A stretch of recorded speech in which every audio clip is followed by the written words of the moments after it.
Hello everyone, it's Becca from Becca Books and Bujo, and today I will be telling you about all of the books that I read in the month of August. I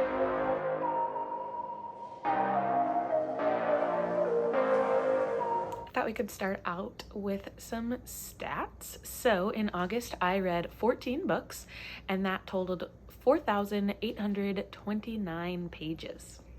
Awesome! It was a really good reading month. I read 1 classic, 6 contemporaries, 3 fantasies, 1 historical fiction, 1 horror, 1 magical realism, and 1 mystery. As far as the audience that these books were geared toward, 8 of them were geared toward adults, 2 of them were young adults, and 4 of them were middle grade. And as far as the format, 6 of them were strictly physical, 1 of them was an ebook, and 7 of them were a combination between audio and physical. Now for my average rating, I was a little sad about this because it was a 3.46, which I feel is not super great, but there were quite a few books that I liked, and so I don't know, I guess a lot of 3s, so that's how we got that 3.46. But let's jump into each of the books. I'll tell you a little bit about them, why I rated them, what I gave them, and we'll work from lowest rated to highest rated. So my only 1 star for the month of August was Bunny by Mona Awad. In this book, we follow Samantha during her graduate school program in creative writing. She winds up to be a part of this group, which is almost like a cult. I know that people have likened it to a mix between a cult and the group in Mean Girls. And they have these weird parties that bring bunnies to life. And so Samantha joins this group. It's her turn to turn a bunny into a human, and something goes really wrong. It has an interesting twist at the end that I didn't see coming, but ultimately, I did not understand this book. And this book is very polarizing. I have heard so many people that love this book. It's their favorite book, one of their favorite books, 5 stars. And then some people, like me, just don't get it. I can understand why people enjoy this. I understand the symbolism in it, I think. And ultimately, I think I'm just not the target audience for this kind of a book. I want a book that completely sweeps me away and into the story. And this was just not a very exciting story. It was such a slog for me to get through, honestly. I could not get through it. It took me a long time. I started it in July and finally finished it toward the middle of August. And so it just, I don't know. I wanted to give it a try and it failed for me. So too bad, but this was my 1-star read for the month. Moving on to 2 stars. My first is Between Sisters by Kristen Hanna. In this one, sisters Megan and Claire are estranged from one another kind of early on in their life after Megan is forced to take care of her younger sister Claire due to their mother being an alcoholic and fame junkie.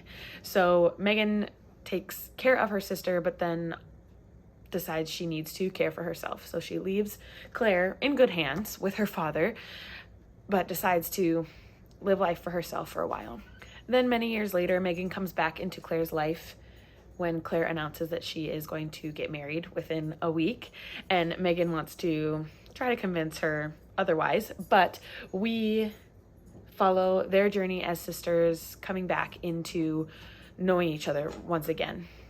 Their relationship rebuilds into something that is quite beautiful. And then there's something terribly tragic at the end, like most Kristen Hanna books. And it just ultimately was a little bit too predictable and cheesy for me. So that's why I only gave it 2 stars. I did give it 2 stars because I liked the romance in here. It was a little bit saucier of a romance for Kristen Hanna. There was some more explicit scenes. And then I did enjoy their sisterly bond and just seeing how they can really jump back into their relationship after some time apart. I felt like I could see a lot in their sisterly relationship and my relationship with my sisters. There was a lot in common there. So not my favorite Kristen Hanna, unfortunately. A lot of my Kristen Hanna books, I read 3 of them this month. 2 of them were kind of duds. One of them was a super great winner. So anyway, that was Between Sisters by Kristen Hanna. And then we have a 2.5, which is A Spool of Blue Thread by Ann Tyler. In this one, we follow 4 generations of the Whitshank family after a terrible tragedy changes their lives. So we learn how the main couple, Red and Abby, fall in love, and then also how their parents came to be in relationships. So we are in the present with Red and Abby, but then jump back to their parents' relationships and how they started dating and then came to have Red and Abby. And then we also dive into the lives of the 4 children of Red and Abby and their children. We look in pretty good depth to each of these lives, and maybe that's why I didn't like it, because it almost felt like there wasn't one cohesive story. It was just like compartmentalizing each of these characters. Anyway, nothing really exciting happened. I liked the family and I liked the characters, but it just ultimately was slow. There was hardly any plot, which I think was kind of the point. You were supposed to get more into the characters, but it was kind of boring for me. So I am unfortunately disappointed with a lot of the Ann Tylers I've read. I read Redhead by the Side of the Road, I think that's what it's called, and now Spool of Blue Thread, and both of them have just kind of been middle of the road for me. I am really looking forward to her book called French Braid. I actually have it on Libby right now. It's not on my TBR for September whatsoever, but I would love to get to that one. And then, I think it might be 3rd time's either the charm or for me to not read anymore Ann Tyler. We'll see. So that was A Spool of Blue Thread. I read this one for Books and Lala's Buzzword. I think it was just a thing. And so I chose Spool. Anyway, that's beside the point. It was just an okay read for me. Let's move on to another Kristen Hanna. We have Angel Falls. This one, again, was just not that exciting. I need a book to be more fast-paced, I think, and really pull me in to the story and what is going on, with both characters being developed well and them being a part of a story that I care about. Anyway, this one is about a woman named Michaela, and she gets thrown off of her horse in the very first chapter and ends up in a coma. Her husband and her kids stay by her side the whole time she's in a coma, but ultimately her husband decides to call her first husband to see if he can wake her back up out of this coma. And it ultimately was just cliche. It was enjoyable and had some really good life lessons, which are remembering that every moment is precious, don't take the people you love for granted, and that love doesn't have to be this like burning fire within you. It can kind of simmer and sizzle, and it doesn't have to sweep you off your feet. It can be relaxing and simply just a person being there for you. So I enjoyed learning those things, relearning those things from this book, but ultimately, I'm saying ultimately a lot in this video. Sorry about that. I should keep tabs of how many I've said, but a little cliche, a little too frou-frou, I guess you could say. So I gave it 3 stars. Another 3-star, we have my classic for the month, which was A Tree Grows in Brooklyn by Betty Smith. This is indeed a classic. It follows Francie in the 1910s, I believe, as she grows up in a very poor family in Brooklyn, New York. She faces many hardships, including death, assault, love, working instead of getting an education, and oddly enough, despite all those hardships, her life ends up all right. She endures. This one was hard for me to rate because I definitely understand why it's a classic and it has great merit, a really good coming of age story for a young woman in America. It was very good, but again, we have this theme that it was slow. I didn't have the forward trajectory that I hope for in a book.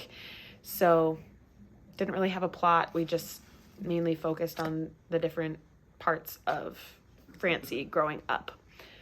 I did enjoy the symbolism of the tree. There was this tree that grew through the cement in front of Francie's building in Brooklyn, and it was a symbol for that no matter what, you can keep growing and evolving even through difficult times, or for the tree, concrete. Anyway, it was sweet. It was a good story, but just kind of slow and meh. I don't know how to describe it, and I know that might hurt some people's feelings, but that's how it was for me. Moving on to my last 3 stars, and I had such high hopes for this book, but only gave it 3 stars, is Before the Coffee Gets Cold by Toshikazu Kawaguchi. In this one, there is a seat in a cafe that allows people to go back in time and visit with someone until their coffee gets cold. There are 4 short stories within this arc of a story, one involving a male and female young couple, another an elderly husband and wife, the third involves sisters, and then the last involves a mother and her child. This one, I think I said this already, did not pull at the heartstrings as much as I would have hoped. There were multiple times where I wished there were just a little bit more emotion in the writing, and then that would have made me cry. Like, I felt the tears a little bit. I felt that zing starting in especially the husband and wife stories and the mother and child story, maybe just because those pertain to me right now in the stage of my life. But I didn't ultimately cry. I did not shed a tear. The concept was very interesting, going back in time, but you only have this very, very short time before your coffee gets cold in order to say what you wanted to say, hear what you needed to hear, discuss with the person one last time, possibly for some of them. And so that was a really interesting concept, but I just think I had too high of hopes for it. I had heard this one talked up a lot on BookTube. I can't even remember who all has read it. Kayla, Noelle, Maddie, just lots of people have read it, and just fell a little flat for me. And maybe that's why it's only a rating of 3 stars, because of how highly anticipated it was for me. I do want to share a quote with you, though, that has me thinking a little bit differently about death. So this is a daughter talking to her mother after her father has died. This is not giving away too much of a plot, but the mother says to her daughter, "Your father didn't go in that box," meaning his casket, "because he wanted to. There was a reason. He had to go. If your father could see from his box and see you crying every day, what do you think he would think? I think it would make him sad. You know how much your father loved you. Don't you think it would be painful for him to see the unhappy face of someone he loved? So why don't you smile every day so that your father can smile from his box? Our smiles allow him to smile. Our happiness allows your father to be happy in his box." So, yes, losing someone is very, very hard. But if you believe in some sort of afterlife, or if you believe that this person could be looking down on you, this person that died, this person that loved you, of course they know that you miss them, but in the end, wouldn't they want to see you smiling and happy and loving your life? Because that will make them happy. I think that's just very sweet for me. I have had quite a few deaths in my family, especially when I was younger. And so now, as an adult, my grandparents not seeing me as an adult or with my husband or children, it's a little unfortunate. I wish, obviously, that they were a part of my life and a part of my family's lives. But knowing that I can honor them in a way that makes them smile, if I can still live happily, they will smile. That just gives me a positive outlook on death a little bit more. Yeah, I don't know. I'm not putting this into words very well, but I really found that paragraph to be super meaningful and still sits with me today. So it was interesting. I think I would recommend it for people to read, even though I only gave it 3 stars.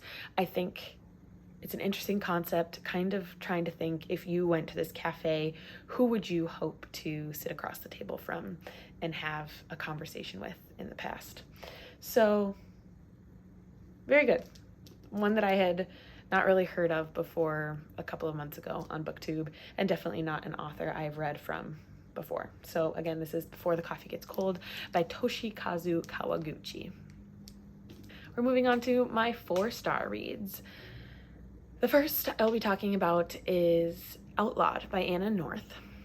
This was one I read for the book club I have with my friends, and I was so pleasantly surprised with this book. I was going into it thinking like, Wild West, no way, that is not for me, but it was really quite good. So in this one, our main character, Ada, is accused of witchcraft in her town, mostly because she was not able to get pregnant and the women around her had miscarriages or weren't able to get pregnant, and so automatically she's a witch. So she flees to the Wild West and joins a band of women who steal and rob for a living. And you know, it's like, ugh, Becca, that should not be a good thing. Women should not steal and rob. But they were doing it because they were wrongfully accused of doing something that their body should be able to do. And anyway, they come up with one big heist that they are hopefully going to complete so that they can be set for the rest of their lives. They don't have to do these small jobs all the time. They can just do this one big gig and be set. And that leads toward a very exciting ending. I'm not going to spoil that for you, obviously, but very, very good. Like I said, I was surprised with this one, and especially with the different representation we have. Because this was set in the late 1800s, it was very interesting to see the LGBTQ plus representation, especially non-binary. There was a non-binary character, which was cool for late 1800s for that to be seen. And then also the mental health representation. That same non-binary character had some extreme mental health issues that were never specifically diagnosed, but it was good to see and really helped the story along. Ultimately, there's ultimately again. What are we at? I'm gonna put a count down here, I swear. It was just a bunch of badass women kicking butt and taking names. It had us having some really great conversations and just a really fun book to read. Then I read Lightfall. I read The Girl and the Galdurian and Shadow of the Bird, both by Tim Probert. These are graphic novels, middle grade graphic novels that just have really beautiful pictures and colors, and it just was a really good story. Anyway, I'm getting ahead of myself. So let's talk about the first one, The Girl and the Galdurian. In this one, Bee, our main character, finds that her pig wizard grandfather disappears, and so she and her friend Cad, the Galdurian, set out to find him. And it's just this epic adventure story where they face monsters and overcome hardships. Really good. After reading this one, I strive to be like Cad, the Galdurian. He is so caring and always wants to help others. He wants to see the bright side in all situations and the good in all people. It was a good reminder to myself to have this positive outlook on life and the people in your life. Then, this one ended on such a cliffhanger that I had to immediately request Shadow of the Bird from my library. And as soon as I got it, I read it. But this one, Cad and Bee continue their adventure and their quest to save the world from the darkness. Their adventure better continue in another book, because this one also ends on a cliffhanger and they did something terribly wrong at the end of this one that they need to fix in the next one. So I haven't seen anywhere that Tim Probert is writing another one, but I really hope he's working on one because it's just a fun story. Children love it, but also adults love it too. So that's these two. Very good. And another graphic novel series that I read was Cici's journal. The first one is The Adventures of a Writer in Training, and the second one is called Lost and Found. In this one, our main character, Cici, loves to investigate interesting people, and she tries to help those people wherever she can. So in the first one, this is broken up into 2 parts. In the first part, she follows a man named Michael and ultimately helps him create this beautiful zoo out of painting and artwork. There are no real animals in this zoo, but it's very beautiful. This one has really cool artwork too. I liked this one. And also, this one was written in French first and then translated. And in the second one, Cici helps a woman remember the love she once had with her husband through books, which is kind of fun. In Lost and Found, there are 3 different stories. It is a little bit thicker, but in the 3rd volume, which is the first story in this, Cici helps a young woman find 5 treasures that remind her of her father. In the 4th volume, or second story, in this one, Cici and her mom visit a mansion of mysteries where they try to solve a mystery based off of one clue and ultimately help someone reunite with an old love. And then in the last story, the 5th volume, Cici faces a trauma from her own past. And so she has to help herself get through this tragedy that she blamed herself for. This one, not so much this one, but this story, these stories are very hard-hitting. Young kids might have a hard time with it, but I found it great that this author is touching on these hard subjects so that kids can see that there are tough things that happen in life. The emotions you feel are valid and can sometimes traumatize you. Death especially is difficult and kind of a topic that not many people want to discuss. They want to sidestep around it, and death is very difficult to explain to kids. And so I think that this did a really good job showing that Cici struggled with this in her life and we get to see how she learned from it, grew, and ultimately accepted what happened in her past. Finally, I really loved how books and reading were a huge part of Cici's life and how books led to her helping people. I always love a book about books. So this is a really fun journey. Thank you to Krista from Books and Jams for recommending these to me. And my last 4-star, which was a huge surprise because I decided to finally read A Court of Thorns and Roses by Sarah J. Maas. I'm not going to say it because it might be too soon, but I could possibly see myself liking Sarah J. Maas. I don't know. I honestly think it's because it's YA romance, fantasy romance that got me in this one. I think straight fantasy and maybe adult fantasy is too much for me, but YA fantasy romance gets me for some reason. It puts me back into like Twilight, Divergent, Hunger Games. Yeah, it's good. Anyway, in this one, a human, Feyre, kills a fae, and so she is taken by a high lord. I don't know if these are the right terms, but these are the terms I'm going to use. It's been a while since I've read it. Anyway, taken by a high lord to pay for her wrongdoing and must live in fae country for the rest of her life as punishment. I don't want to say too much because a lot happens, and I know probably a lot more will happen in this world for Feyre and Tamlin. But there was fun tasks in this one.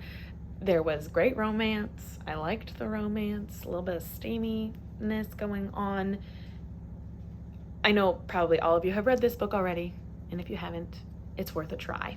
I'm really looking forward to continuing in the series. I have A Court of Mist and Fury on audio already. Again, it's not on my September TBR, but I might read it. And looking forward to others by Sarah J. Maas as well. Okay, moving on to the 5 stars. I had 2 5-star reads this month. The first I will talk about. My stack of books just fell over. Anyway, I'll clean those up in a bit.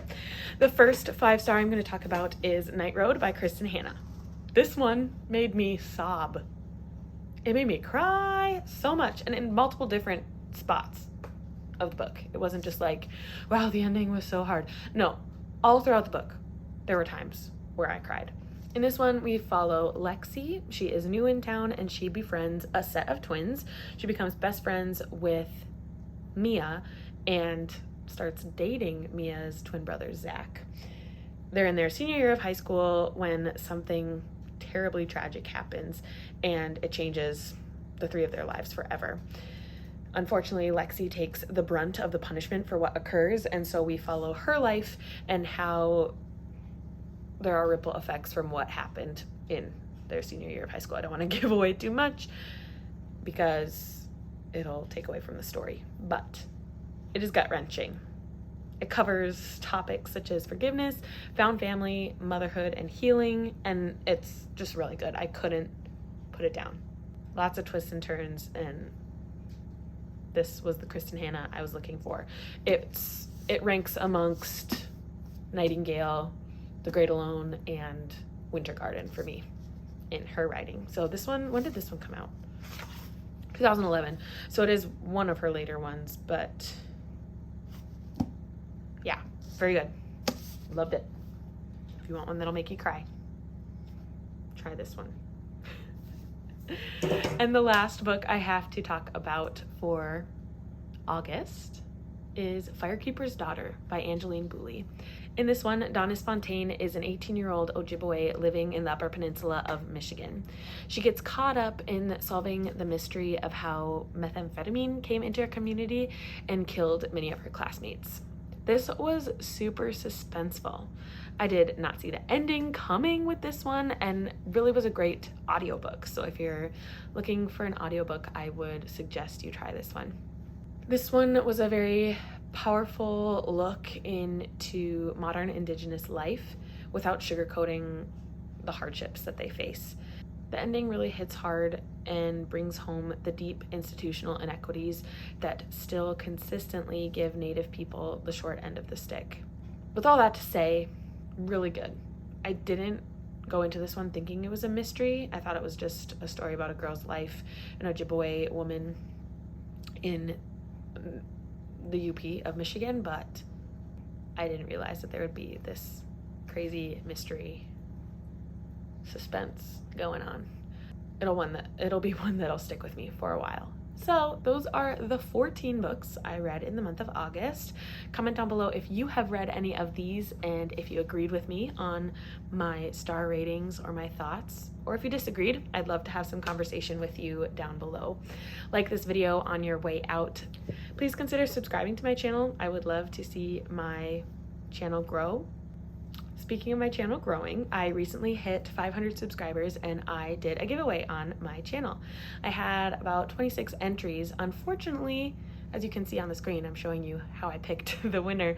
Only 12 of you qualified because you needed to prove that you were subscribed to my channel by having your subscriptions public. Out of those 12, picked a random name, and Kayla is our winner from K-Tay's Books. I will link her Instagram account down below. As her prize, she picked A Kingdom of Flesh and Fire by Jennifer L. Armentrout, which is the second in the Blood and Ash series. So happy reading, Kayla. I hope you enjoy your book, and thank you so much for being a subscriber. Thank you all for being subscribers, and if you aren't, consider subscribing, joining me along for this bookish and bullet journaling journey. Thank you so much for watching, everyone, and I will see you in the next one. Bye.